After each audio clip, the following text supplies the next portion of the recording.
Let us be honest. The idea of tracking every single dollar you earn and spend sounds tedious, maybe even a little obsessive. In a world of auto payments, Apple Pay, and roundups, isn't this taking things a bit too far? According to Vicki Robin and Dominguez, in segment 1 of the money tracking process in Your Money or Your Life. The authors make a compelling case for why tracking your money is not just a budgeting tactic, it's a deeply transformational practice.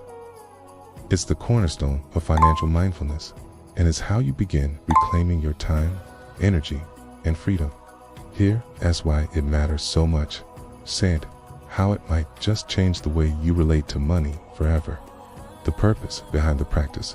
Most people only look at their finances when they have 2-1 bills are due, when tax season rolls around, or when something's gone wrong. But because it's your most traded form of life energy, tracking your money is about becoming conscious of how your money flows in and out of your life, so you can eventually make that flow work for you, not against you.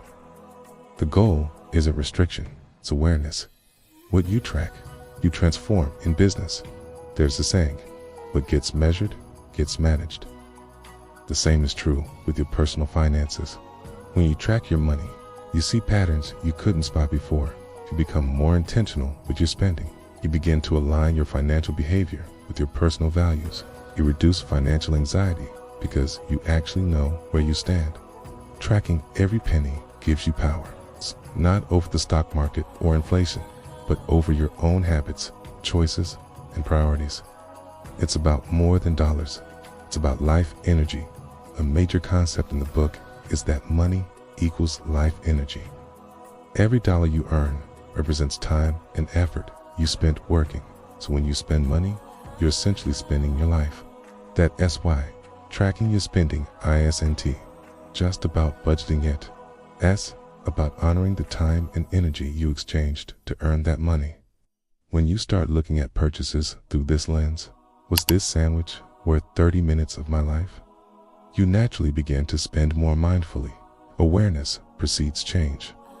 Most people don't change their financial habits because they simply don't have enough data, okay? They think they sort of know what they're spending, but assumptions aren't enough. Robin and Dominguez recommend tracking every dollar you earn and spend. No judgment, no editing, just record the reality. Every cent, every day. Why? Because the act of observing your money habits without guilt or shame starts to bring them into focus. You begin to see clearly what's aligned with your values and what's just autopilot spending. And once you see it, you can change it. This isn't a budget, Samira. A budget tells you how you should spend. Okay, tracking shows you how you actually spend. Okay, and that's the point. This isn't about forcing yourself into a one-size-fits-all financial plan. It's about creating a personalized map of your current behavior so you can decide with clarity how you want to shift. When you see your money habits clearly, you get the opportunity to ask better questions. Does this spending reflect what matters most to me? Am I leaking life energy on things I don't actually care about? How much is enough? The magic of daily tracking. Robin and Dominguez don't suggest tracking once a month. They want you to track your money every day in real time. Why daily? Because it builds a habit of financial presence, okay? It shifts money from something you avoid to something you actively engage with. It helps you course correct faster instead of realizing a month too late that you overspent. In short, daily tracking keeps you conscious and connected to the role money is playing in your life, moment by moment. Bottom line, tracking equals freedom at first. Tracking might feel like a chore, but soon it becomes something else entirely. It becomes empowering. You're no longer flying blind. You're not guessing. You're not afraid to check your balance. You're in the driver's seat, steering your financial life with confidence. So, if you're ready to take control of your money without guilt, without fear, and without spreadsheets full of rules, start by simply paying attention. 1 penny at a time. Let's be honest, most people don't love the idea of tracking every dollar they spend. It sounds tedious, time-consuming, and maybe even a little obsessive. But in segment 2 of Your Money or Your Life, Vicki Robin and Dominguez offer a fresh perspective. Tracking your money isn't about being a control freak. It's about becoming conscious. This step isn't just about logging receipts or checking your bank app. It's about waking up to your financial reality, using that awareness to build a more intentional, aligned life. If you've ever felt like your money disappears before you even get a chance to use it, segment 2 is your turning point. The purpose behind the practice. Before diving into the how, the authors emphasize the why. Tracking every dollar helps you see where your money is actually going, understand the relationship between your spending and your values, identify patterns that help or hurt your overall financial well-being, and no, this isn't about guilt or judgment. It's about clarity. Because when you see clearly, you can choose wisely. The step-by-step process. Here's how the authors suggest you begin. 1. Start today. Not perfectly. No need to backtrack through years of spending. Start from today. Don't wait until the first of the month, a Monday, or when your life calms down. Just start. 2. Use a notebook, spreadsheet, or app. Choose a method that works for you. It doesn't have to be fancy. A simple notebook is just as effective as an app. What matters most is consistency. You'll track every dollar you receive, every dollar you spend. This includes the small stuff: coffee runs, Ks, parking meters, vending machines. Every cent counts because it's all a reflection of your life energy. 3. Record spending immediately or daily. Don't wait until the end of the week when everything's fuzzy. Either track each transaction in the moment or build a short daily habit of logging everything at night. The goal is to make tracking part of your natural rhythm, like brushing your teeth or checking your messages. 4. Categorize, but keep it simple. Eventually, you'll want to sort your expenses into broad categories like housing, food, transportation, entertainment, gifts, charity, miscellaneous. Don't overcomplicate this.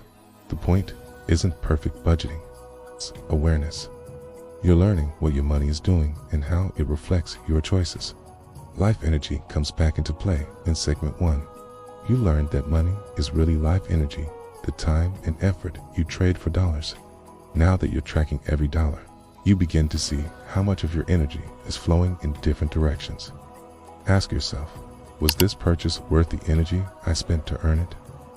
Does this category reflect the life I want to live? Am I getting fulfillment from this spending, or just habits and distractions? These aren't meant to guilt trip you. They're meant to spark curiosity and self-discovery. Why this isn't about deprivation. One of the biggest fears people have around money tracking is that it will lead to restriction. But this step isn't about tightening the belt. It's about turning on the lights. It's like finally opening the door to the room you've been avoiding. Once you see what's in there, you can make informed, empowered decisions. You might find that you've been spending more on takeout than you realized, and maybe that is okay. Or maybe you'll discover that you're still paying for subscriptions you didn't even use. Knowledge is power, and this process helps you take your power back. Progress, not perfection. You might forget to log a transaction. You might make mistakes. That's normal. The key is to keep going. This isn't about tracking for 1 week and then quitting it. It's about building a lifelong habit of financial awareness. Even if you only track 80% of your spending at first, that's 80% more than before. The more consistent you are, the more insight you'll gain. And the more insight you gain, the more effortlessly your financial life will begin to align with your values. Your money diary begins. Think of this process as starting a money diary. Every transaction is a sentence in the story of your life. The more you write, the clearer your narrative becomes, and the more empowered you'll feel to edit the story in a way that truly serves you. So yes, track every dollar. Not because you have to, but because you deserve to understand your money, because you've worked hard for it, because your life energy is too valuable to be lost in the fog. Segment 2. doesn't promise overnight miracles, but it does promise transformation through awareness. And sometimes that's all you need to begin the journey. If you've ever felt like your money disappears before the end of the month, even when you think you are earning enough, not alone. That's where segment 3 of Your Money or Your Life comes in. It invites us to do something that might feel a little scary at first. Look at the full picture of our income and expenses. Every penny in, every penny out. This part of the process is about getting real, not getting judged. The goal isn't perfection, it's clarity. Because the truth is, most of us make money and spend money without ever pausing to ask, where is it actually going? And if we don't know where our money is going, how can we ever take control of it? Why? You need to see the whole picture. Robin and Dominguez make a powerful case. If you don't track your money, it's controlling you even if you think you're in charge. We live in a world of digital transactions, auto payments, subscriptions, and tap to buy convenience. It's easy to think we'd be managing things pretty well without actually knowing the numbers. But segment 3 shows us that what you don't track will surprise you. When you finally get a bird's eye view of your financial habits, you may notice patterns like spending hundreds a month on things you barely use, earning less than you think after taxes and work-related costs, living paycheck to paycheck despite a decent income. This isn't about guilt, it's about empowerment. You can't change what you can't see. Step 1. Track all income. The first task is simple, but often overlooked. Track every single source of income. That means not just your paycheck, but also freelance gigs or side hustles, gifts, refunds, or bonuses, investment income, government benefits. By tallying this up for a month, you'll start to see your real income flow, not just what your salary says, but what actually hits your pocket. Step 2. Track every expense. This is where the magic happens.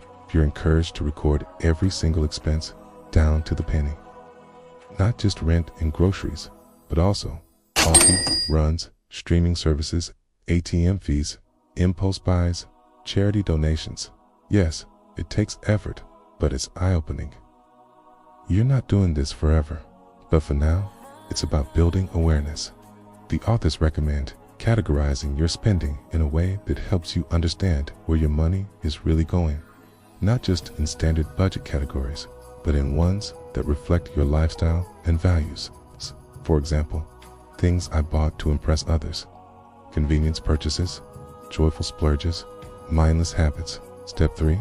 Calculate your real hourly wage. Now that you've tracked income and expenses, it's time to tie everything back to what your money or your life calls life energy or time and effort. Most people think of their hourly wage as what their job pays them, but that's only part of the story. The book asks you to consider commute time, work-related expenses, time spent unwinding or decompressing from work. When you subtract those hidden costs and divide by the real time you invest, your real hourly wage often ends up being lower than you thought. This gives you a powerful tool. Now you can evaluate your spending in terms of how much of your life energy it costs. That $80 dinner is not just $80, it's maybe 4 hours of your life. Seeing patterns, not perfection. Once your tracking is underway, it's time to review and reflect. What patterns are emerging? God, where are you spending more than you realized? God, what spending actually brings you joy, and what leaves you feeling numb or regretful? This isn't a budgeting lecture, it's a mirror. Segment 3 encourages you to look with curiosity, not criticism. The goal isn't to shame yourself into cutting expenses, but to empower yourself with knowledge so you can redirect your money toward what truly matters. A turning point in your money journey, segment 3, may not be flashy, but it's foundational. When you know where your money is going, you're no longer guessing or hoping, you're seeing. And once you see clearly, you can make changes confidently. You're not just managing money, you're reclaiming your life energy, dollar by dollar. Because knowing the full picture doesn't just change your bank account, okay? It changes the way you move through the world with intention, with purpose, and with freedom. You've started to see your money differently. you've tracked your income and expenses, maybe even discovered your real hourly wage. And you're becoming more mindful of how your money flows. But awareness isn't enough, it needs consistency to stick. That's where segment 4 of Your Money or Your Life comes in, building a daily practice. This segment is all about turning insights into habits, because when it comes to transforming your relationship with money, the key isn't one big break through its small, intentional actions repeated every day. Why a daily practice matters. We don't drift into financial independence by accident. It's like any meaningful life change, whether it's improving your health, your relationships, or your mindset. Money transformation takes repetition and rhythm. Robin and Dominguez framed this as a practice rather than a routine. Why? Because the word practice implies intention, awareness, and continuous improvement. It's something you return to, not because you have to, but because it keeps you centered and on track. This practice doesn't require spreadsheets or perfection. It requires presence. The heart of the practice, daily money tracking. At the core of this daily habit is a simple, powerful action. Track every penny that comes in or goes out each day without fail. You can do this in a notebook, a spreadsheet, or an app. What matters is that it becomes a non-negotiable habit, just like brushing your teeth or checking in with a loved one. This act of writing down what you earn and spend becomes a part of how you stay aligned with your values. And it's not about judgment, it's about clarity. When you track daily, begin to notice patterns you didn't realize were there. Emotional triggers behind certain spending habits, areas of unconscious behavior that drain your resources. You become aware not just of your numbers, but of your choices. Make it easy and meaningful. To build consistency, your practice needs to be both simple and meaningful. Robin and Dominguez suggest keeping your tracking method as low friction as possible. That might look like keeping a small notebook in your bag, using a note-taking app on your phone, spending 5 minutes each night reviewing your transactions. You don't have to be perfect, just consistent. The goal isn't to obsess over every dime, but to build a daily ritual of financial mindfulness. The more you do it, the more natural it becomes. Over time, this habit rewires your relationship with money, moving it from something reactive to something reflective. You are what you practice. One of the most powerful ideas in this segment is that what you practice becomes who you are. If you practice mindless spending, stress, and avoidance, those become habits. But if you practice awareness, alignment, and gratitude, those take root instead. This daily financial check-in becomes a mirror, not to judge yourself, but to ask, did I use my money in a way that reflects my values? Did I exchange my life energy wisely today? Is my spending bringing me closer to the life I want or pulling me away? Over time, these micro-reflections create massive change. Tracking isn't about restriction, it's about freedom. Some people resist daily tracking because it feels restrictive or tedious, but in truth, this practice offers more freedom, not less. Why? Because when you're aware, you're empowered. You know where your money is going. You can course correct quickly, can say yes to what really matters, and confidently say, no to what doesn't. It's not about denying yourself.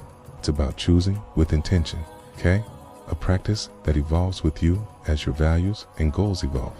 Your daily money practice will too. At first, it might just be writing numbers. Over time, it might grow into a moment of reflection, gratitude, or visualization. You might incorporate journaling or brief affirmations about the kind of financial life you're building. The key is this: keep showing up. Keep returning to your practice, even on the messy days, especially on the messy days, because that's how transformation sticks. Final thought: let your practice be a compass segment, for it teaches us that daily money tracking isn't about being rigid. It's about having a compass, something to keep you pointed toward the life you want to live. When you make this a daily habit, you're not just managing money, you're reclaiming your agency, one choice at a time. And that kind of practice doesn't just improve your finances, it changes your life.